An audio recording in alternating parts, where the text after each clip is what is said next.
আসসালামু আলাইকুম। আজকে ভারত উত্তাল শুধু একটা কারণে, সেটা হচ্ছে ওয়াকফ বিল। ওয়াকফ বিলটা হচ্ছে যারা ধর্মীয় প্রতিষ্ঠানে ভারতীয় মুসলিমরা তাদের ধর্মীয় প্রতিষ্ঠানে যে দানটা করবে, যে টাকা দিবে, সেটা কিভাবে বন্টন হবে, কিভাবে ব্যয় হবে, কোন খাতে যাবে, সব কিছু ঠিক করে দিবে ভারতীয় সরকার।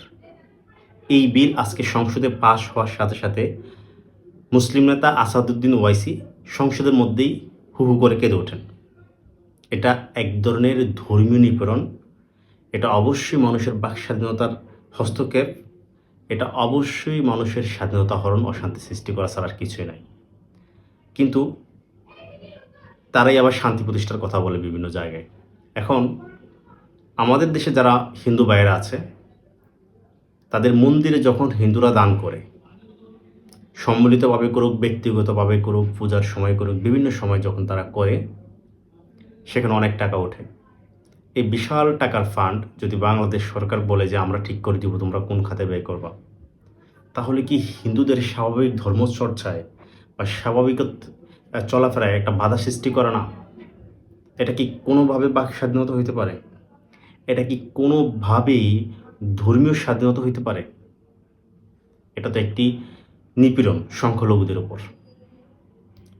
যেমন হিন্দুদের দান করা টাকা তারা মন্দিরে খরচ করবে, না ধর্মীয় উপাসনালয়ে খরচ করবে, বা অন্য কোথায় খরচ করবে, বা অসুস্থ রোগীর পিছনে খরচ করবে, সেটা তাদের ব্যাপার। তেমন মুসলিমদের ক্ষেত্র, যেটা মুসলিমদের টাকা, সেটা মুসলিমরা কোথায় ব্যয় করবে সেটা একমাত্র মুসলিমদের এখতিয়ার।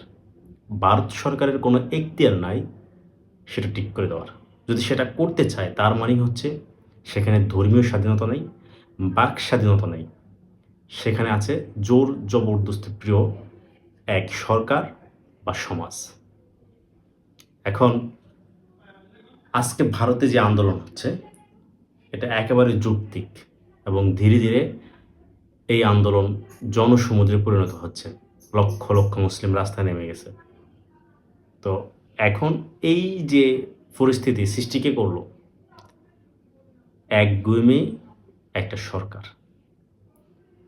তো আমি বলবো যারা বাংলাদেশের হিন্দু ভাইরা আছেন, আপনারাও এটা নিয়ে লেখালেখি করেন, আপনারাও এটার বিরুদ্ধে আলাপ আলোচনা করেন।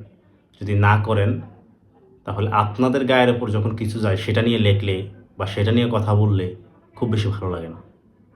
অন্যায় যেখানে হবে সেখানেই প্রতিবাদ করেন। আমাদের দিকে তাকান, আমি কিন্তু সব সময় হিন্দুদের উপর নিপীড়ন হইলে সেটার বিরুদ্ধে কথা বলি, আবার কোথায় মুসলিমদের উপর নিপীড়ন হলে সেটার বিরুদ্ধে কথা বলি, কারোর সাথে অন্যায় হলে কথা বলার চেষ্টা করি। সুতরাং এই যে আপনারা অনেকেই চুপ থাকবেন, আবার অনেকেই মনে করেন ভারত সরকার ঠিক কাজ করছে, তো কালকে যখন আপনাদের উপরে এমন একটা কিছু হবে, তখন আপনারা বলবেন যে না, এটা তো ঠিক না, এটা অন্যায়, এটা জুলুম, বাংলাদেশের সংখ্যালঘুদের উপর নির্যাতন হচ্ছে। তো যাই হোক, আমরা ভারতের সাথে পাল্লা দিতে চাই না বা ভারতের বিষয়টা আমরা আনতে চাই না, কিন্তু বাস্তবতা হচ্ছে পৃথিবীর কিছু কিছু দেশ আছে যারা সারা বিশ্বের শান্তি প্রতিষ্ঠায় কাজ করে বলে দাবি করে, কিন্তু তারা আসলে কেউ শান্তি প্রতিষ্ঠা করতে চায় না বা শান্তি প্রতিষ্ঠায় তাদের কোনো উদ্যোগ নেই, বরং তারা যে কাজগুলো করে সেগুলো থেকে অশান্তির সৃষ্টি হয়। যেমন ওয়াকফ বিল।